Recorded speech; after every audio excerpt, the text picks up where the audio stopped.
NASCAR has a long history of reinventing itself, from the dirt tracks of the American South to superspeedways that seat hundreds of thousands of fans. The sport has always found ways to evolve. But what's happening right now in 2026 feels genuinely different. The changes aren't just cosmetic. They aren't just about new sponsors or freshly paved tracks.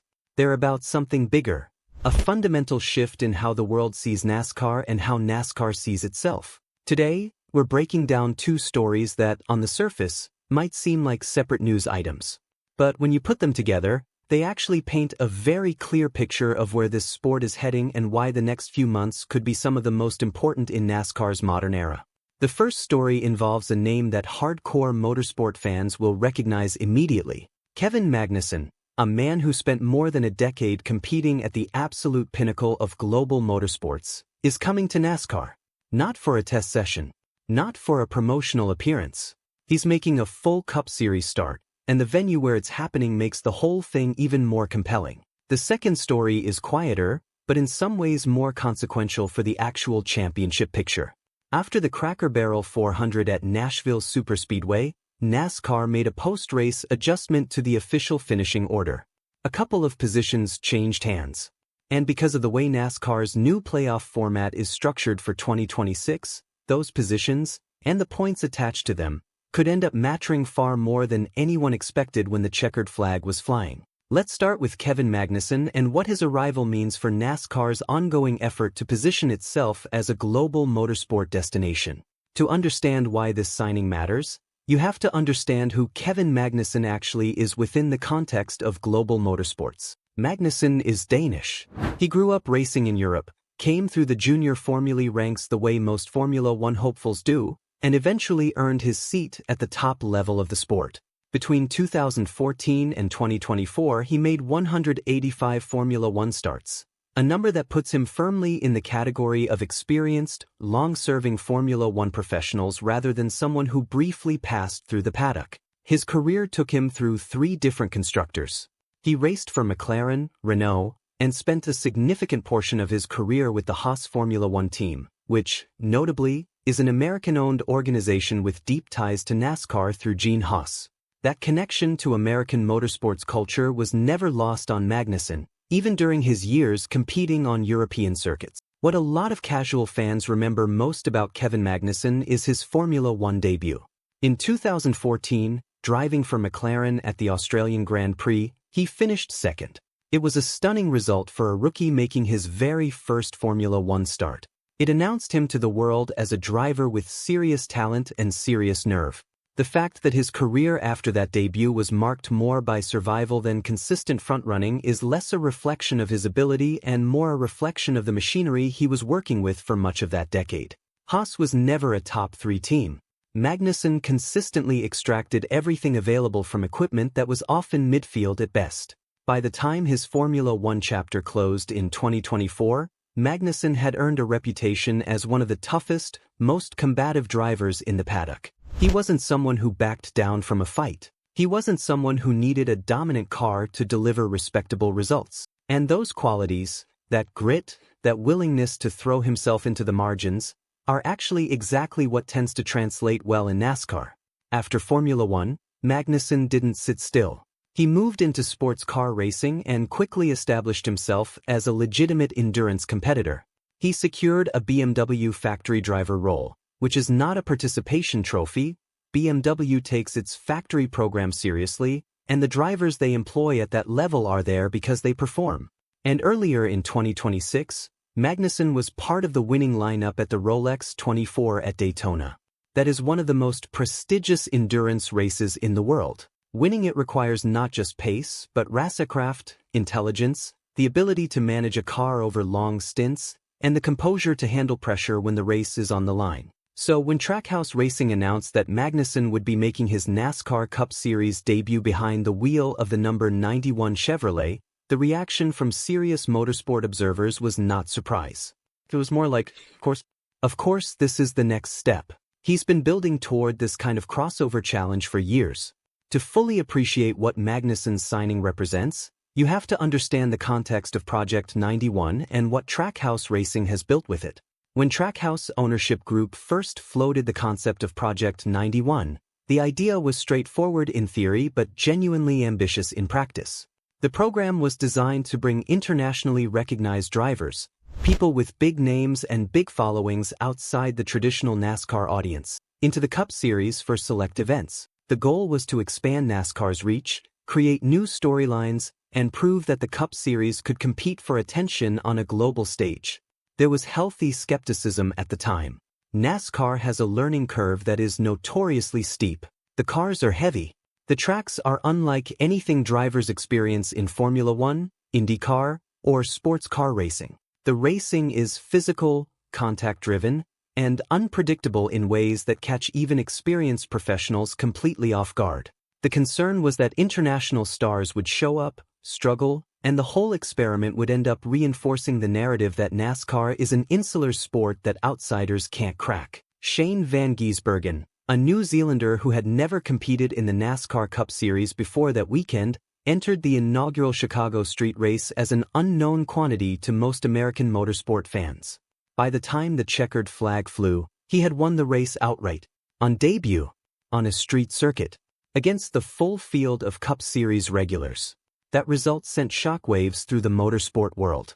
It wasn't just surprising, it was legitimately historic. Winning your Cup Series debut is extraordinarily rare under any circumstances. Winning it on a street course in your very first start, against seasoned professionals who spend every single week preparing specifically for Cup Series competition, was something almost nobody saw coming. Van Gisbergen's win didn't just validate Project 91.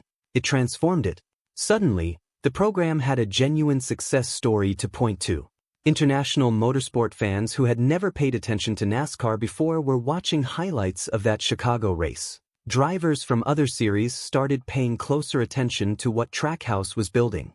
And Trackhouse itself gained a level of credibility in the global motorsport conversation that takes most NASCAR teams years to develop, if they ever develop it at all. Since that breakthrough, Project 91 has continued to expand its ambitions. The program has featured drivers from Formula One, IndyCar, and international sports car racing, each bringing their own following and their own storyline to the Cup Series. Every signing adds another layer to the narrative that NASCAR is a destination, not just for Americans who grew up watching races on Saturday nights, but for elite drivers from around the world who are genuinely curious about whether they can compete in one of motorsport's most unique and demanding environments. Kevin Magnussen becoming the latest Project 91 driver is the natural evolution of everything the program has built, and the venue where he'll make his debut adds a dimension that makes the whole story even more interesting. The 2026 NASCAR schedule includes the inaugural street race at Naval Base Coronado in San Diego.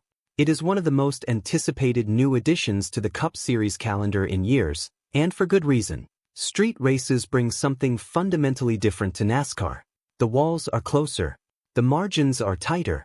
There's nowhere to go when things get messy, and things always get messy on street circuits. The layout of Naval Base Coronado adds a layer of national significance to the event. There's a visual and symbolic backdrop to racing in that location that gives the weekend a character unlike almost anything else on the schedule. For a driver like Kevin Magnussen, that venue is actually about as favorable an introduction to NASCAR as you could design. His entire motorsport background has been built around circuits where precision matters, where road course craft separates drivers, and where the ability to push hard while managing risk pays dividends. Formula One trains drivers specifically to extract performance from technical layouts. Sports car racing at the international level demands the same. Magnussen has spent his entire career in environments that reward exactly those skills. That doesn't mean the NASCAR transition will be seamless. Nothing about transitioning from Formula One machinery to a NASCAR Cup Series stock car is seamless. Magnussen himself has been transparent about that.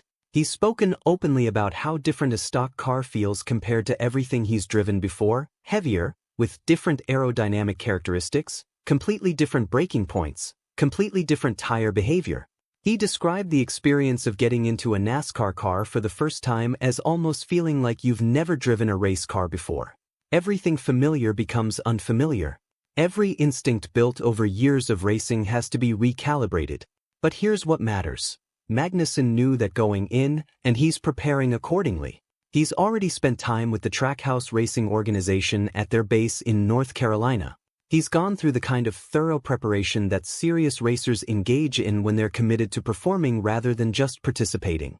Seat fittings, pit road procedure walkthroughs, time with engineers, time building relationships with the crew members who will be running his race. That's not how someone approaches a race they're treating as a one-off publicity stunt. That's how someone approaches a competition they actually want to win.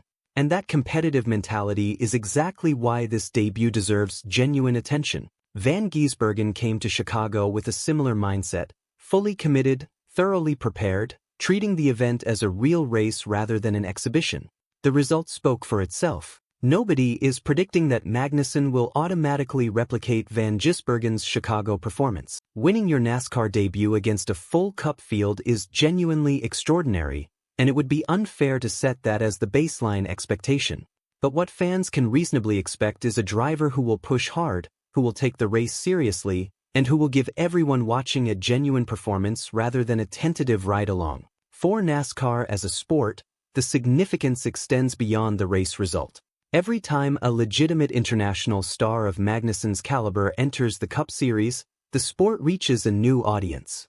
European motorsport fans who followed Magnussen through his Formula One years will tune in. Sports car racing fans who know his endurance record will pay attention. The media coverage that surrounds a story like this extends far beyond the traditional NASCAR bubble. That kind of organic global attention is worth more than any marketing campaign. And Trackhouse Racing, through Project 91, keeps finding ways to generate it.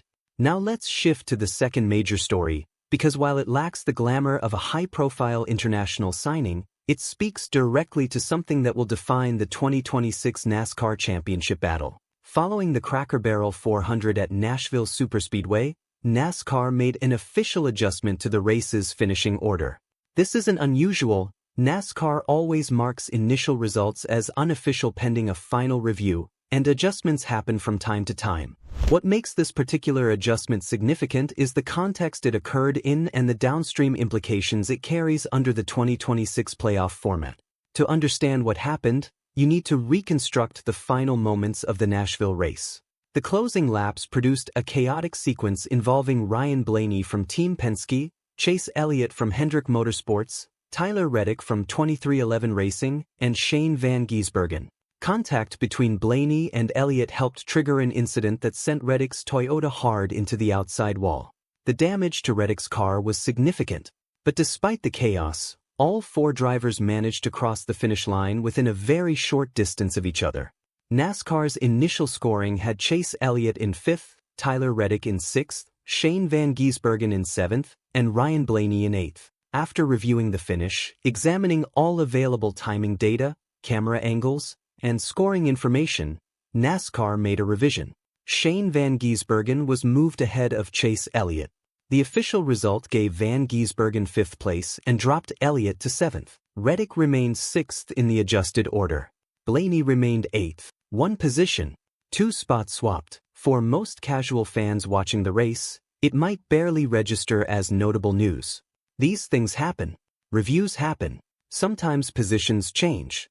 But here's why this one matters beyond the immediate result. To fully grasp why a single position adjustment in a mid-season race can have playoff consequences, you need to understand how NASCAR's revamped playoff structure actually works in 2026. The previous playoff format relied heavily on what the sport called playoff points, bonus points accumulated throughout the regular season through race wins and stage wins. Those points carried into the postseason and gave drivers who performed well in the regular season a head start in the playoff standings. It was a system that rewarded on-track achievement, but it also created scenarios where the specific number of points a driver carried wasn't always easy for fans to track or understand intuitively. The 2026 format operates differently. After the regular season concludes, the top 16 drivers in the standings advance to the playoffs. When they get there, each driver's starting points total is not carried over from the regular season in the traditional sense. Instead, drivers receive a predetermined points allocation based on where they finish in the regular season standings. The driver who finishes first in the regular season standings starts the playoffs with the most points. The driver who finishes second starts with slightly fewer. and so on down the line, with each position step carrying a specific fixed point value. The result is that your exact finishing position in the regular season standings isn't just about seeding, it directly determines how many points you bring into the most important part of the year. Under this structure, the difference between finishing 12th and 13th in the regular season standings is 5 playoff points. The driver in 12th starts the playoffs with 2020 points. The driver in 13th starts with 2015, 5 points. It sounds trivial, but NASCAR championships have been decided by margins far smaller than 5 points. In a sport where the postseason comes down to elimination rounds where drivers are separated by positions and fractions of laps, 5 points at the start of the playoffs can be the difference between surviving a round and going home. That's why the Nashville finishing order adjustment matters so much in terms of the bigger picture. Before the adjustment, Shane van Gisbergen sat 13th in the Cup Series standings. After the revision moved him from 7th to 5th in the Nashville results, Van Gisbergen jumped over Brad Keselowski and moved into 12th place in the overall standings. One position in a single race. One spot in the overall standings. 5 potential playoff points. For Van Gisbergen, this is meaningful for several reasons. He's a driver who came into the Cup Series full-time with enormous expectations attached to his name, expectations that were set almost impossibly high by that Chicago debut victory. The reality of competing week in and week out against the full Cup Series field has been more complicated than that single breakthrough performance suggested it might be. Building a consistent points-scoring operation takes time. Developing chemistry with a new team, a new crew, a new set of engineers, all of that takes time. And in NASCAR, time costs points. So every position gained in the standings, even through something as procedural as a post-race review, has real value. Moving from 13th to 12th doesn't just feel better on paper. It translates into a tangible points advantage when the playoffs begin, assuming Van Gisbergen holds that position through the end of the regular season. For Chase Elliott, the impact was less dramatic but still real. He remained in 4th place in the overall standings, but his deficit to the championship leader grew by 2 points. And the cushion he holds above the playoff cut line, the invisible line that separates drivers who are safely inside the postseason from those who are in danger of being excluded, became marginally thinner. These are not catastrophic changes. Elliott is too well positioned in the standings for a 2-point swing from a finishing order revision to fundamentally alter his championship outlook right now. But the principle it illustrates is important. In NASCAR's current format, nothing is ever truly settled until the official results are posted. A position gained or lost in the final moments of a race, or in the hours following a race, during a review, can echo through the rest of the season. It's worth examining the Nashville incident not just for its points implications but for what it reveals about the current state of competition in the Cup Series. The closing laps at Nashville featured the kind of aggressive, contact-heavy racing that has always defined stock car competition at its best and most controversial. Blaney and Elliott have history. So do several of the other drivers involved in that sequence. When championship points are on the line, every driver on the track is calculating risk and reward in real time, how hard to push, where to leave space, when protecting position is worth making contact and when it isn't. The involvement of Ryan Blaney is particularly interesting given his current season. Blaney is a driver who has shown genuine championship-level consistency throughout his recent career. He understands how to manage points races. He understands when to be aggressive and when to bring the car home without incident. The fact that contact attributed at least in part to his car helped trigger the sequence that ended with Reddick's hard wall hit is the kind of moment teams analyze extensively in the days following a race. Tyler Reddick's situation is also worth noting.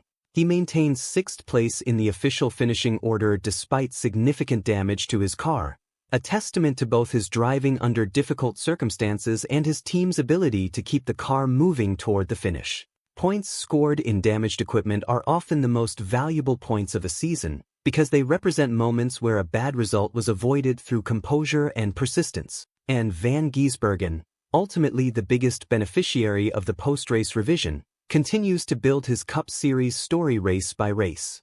The Chicago win will always be the foundation of his NASCAR narrative. But championships aren't built on single victories, they're built on the accumulation of good decisions, solid finishes, and the kind of consistent point scoring that moves you up the standings one position at a time. Moving from 13th to 12th the way he did at Nashville is not glamorous.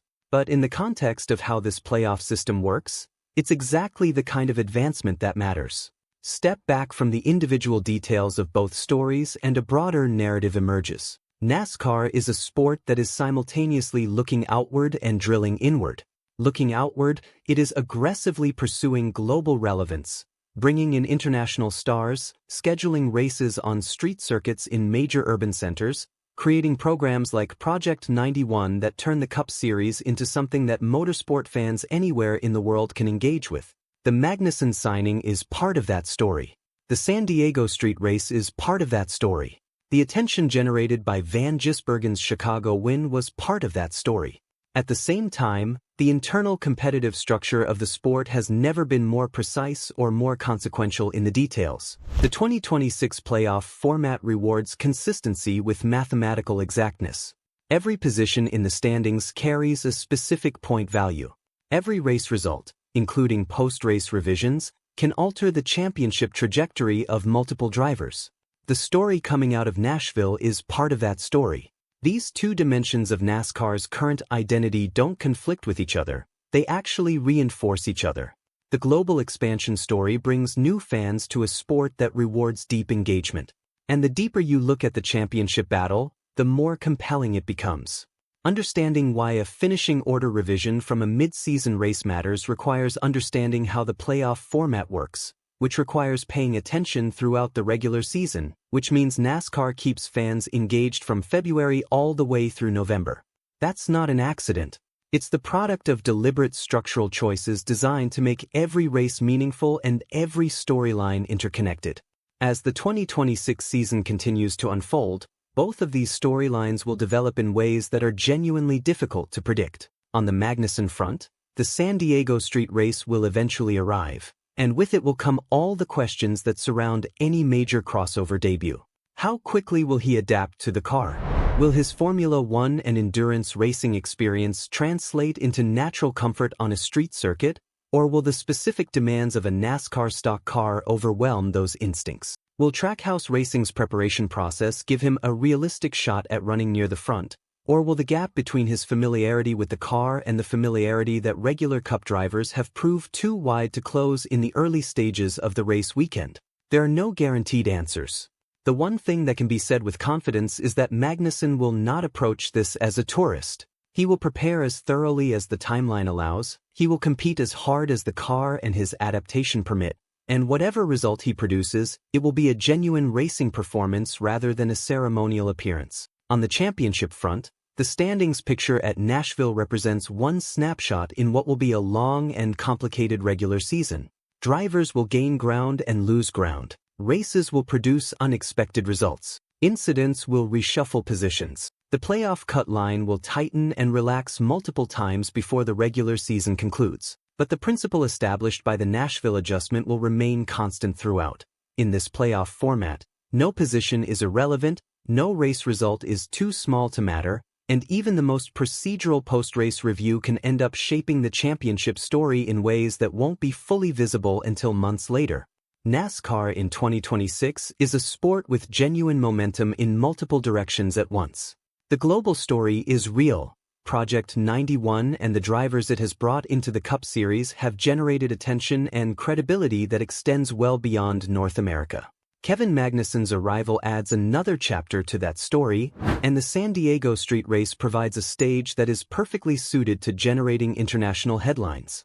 The competitive story is equally real, and in some ways more enduring.